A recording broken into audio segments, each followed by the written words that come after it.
في سنة 2001 في القليوبية مركز القناطر الخيرية وصل بلاغ لقوات الأمن بوقوع جريمة قتل.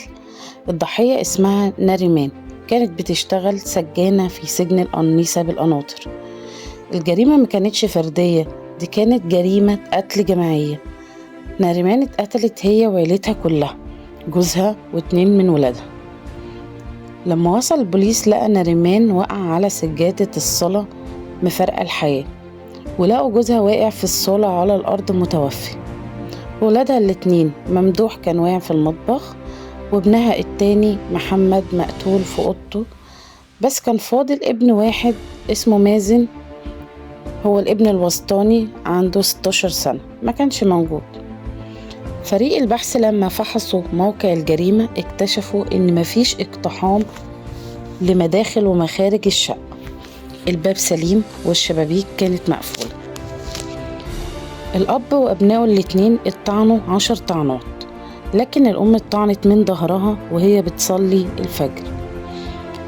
بعد ما الشرطة سألوا الجيران والقرايب اتأكدوا إن مفيش عداوات ليهم مع حد.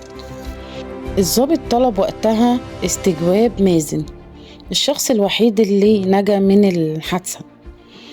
مازن قال إنه كان بره البيت مع صحابه، وقال إنه شاف ميكروباص واقف تحت البيت فيه 5 أشخاص، وسألوه عن أبوه وشاور لهم على الشقة ومشي. ولما رجع البيت فضل يخبط، محدش رد عليه ولا فتح البيت. راح خد سلم من الجيران ودخل من الشباك.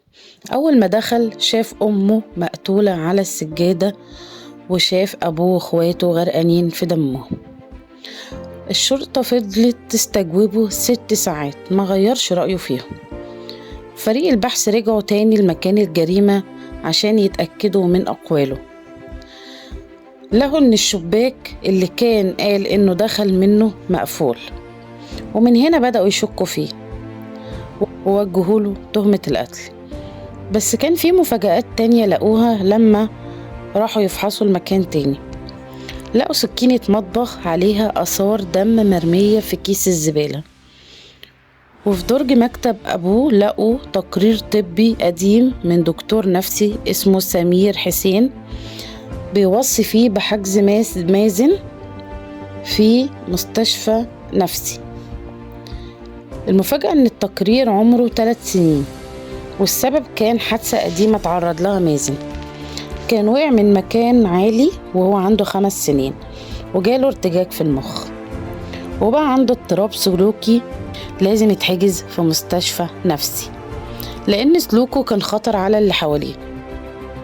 وبعد ضغط كبير من البوليس في التحقيقات، مازن اعترف وقال ببرود غريب جدا: أيوة أنا اللي خلصت عليهم، إيه المشكلة يعني؟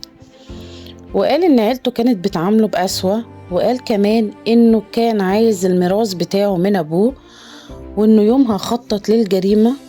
استنى الفجر لما يأذن وأمه تقوم تصلي، وأول ما صلت راح من وراها بالسكينة وضربها. أبوه حاول ينقذها، لكن مازن خلص عليه بعدها على طول. دخل على أخوه الكبير، ده اللي تعبه شوية، فضل يقاوم لحد ما خلص عليه برضه في المطبخ.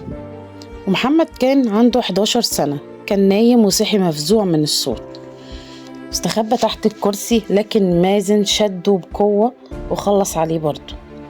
التحقيقات أثبتت إن أمه كانت فعلا بتتابع مع دكتور نفسي مدير مستشفى الصحة النفسية بالعباسية، وهو دكتور سمير محسن.